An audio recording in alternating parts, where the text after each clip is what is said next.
Queen Lion of the Animal Kingdom is giving more democracy to her citizens by adding a legislative branch to the government. The citizens each get one vote and are divided into ranges.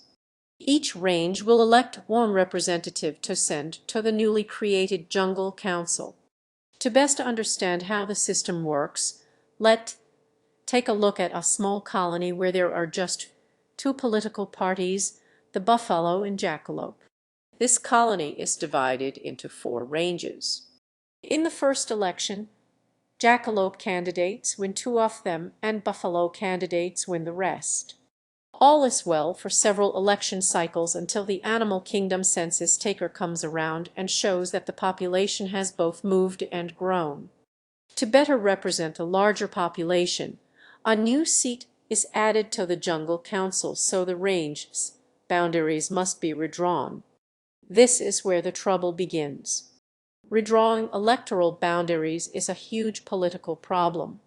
To help them, the representatives of the Jungle Council hire a Weasel consultant to figure out where the new boundaries should go.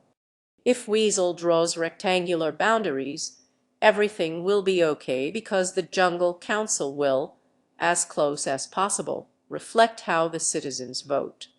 However, Weasel doesn't do this. Instead, he tells the Buffalo Party that, for a price, he can turn their slim majority into a landslide victory in the election. With a supermajority on the Jungle Council, the Buffalo wouldn't have to listen to those pesky jackalope filibusters anymore, so the Buffalo gladly pay up. How can Weasel deliver on his promise? It's depressingly simple. By packing together as many jackalope voters into one range as possible and spreading the rest of them out, the Buffalo Party can win an additional seat without any voters switching allegiance. What Weasel and the Buffalo have done is called gerrymandering, the intentional changing of electoral boundaries for their benefit. Several election cycles later, the underrepresented and disgruntled jackalope party approaches Weasel and asks if he can manipulate the ranges to be in their favor instead of in the Buffalo's. Why, indeed he can. Using the same trick, Weasel packs Buffalo voters into a few ranges and spreads the rest among the jackalope supporters. After the election, the jackalopes, who represent a minority of voters, are now nonetheless the majority party on the Jungle Council. This is the terrible power of gerrymandering.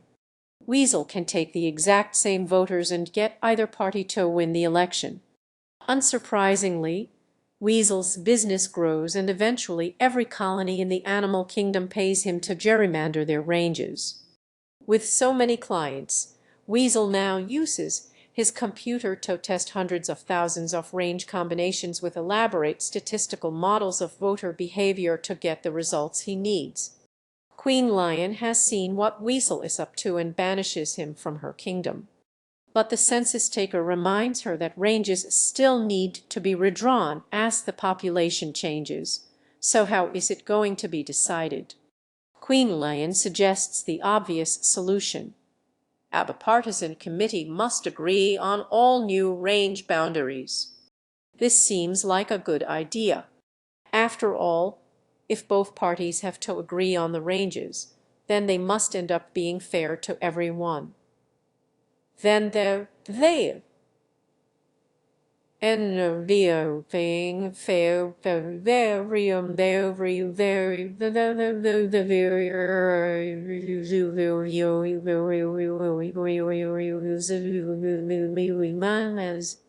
But after a few election cycles using this solution, Queen Lion notices that she always sees the same faces on the Jungle Council. Representatives almost never get defeated in their elections. It turns out that the interests of the representatives and the interests of the citizens are not the same. Citizens want elections where the candidates have to earn their vote. These are close elections where either candidate has a chance of winning. But representatives don't want close elections. They want safe elections. Elections where they run in a range that is filled with supporters. Because the representatives are in charge of the boundaries, They make the safest ranges possible. So bipartisan committees are not enough. To truly fix gerrymandering, there are three options. The first is to set up a politically independent commission of appointed experts or judges to draw the boundaries. Independent commissions are much better than bipartisan committees, but still not ideal because they usually group similar areas together. So the elections are uncompetitive. And there's always the possibility that the independent commission is not as independent as it appears. The second option is to let math decide the boundaries. There are a number of ways to mathematically divide an area into equally populous ranges. The simplest example of this is called the shortest split line method. Find the shortest line that splits the voters in twain and repeat as necessary until all the ranges are made.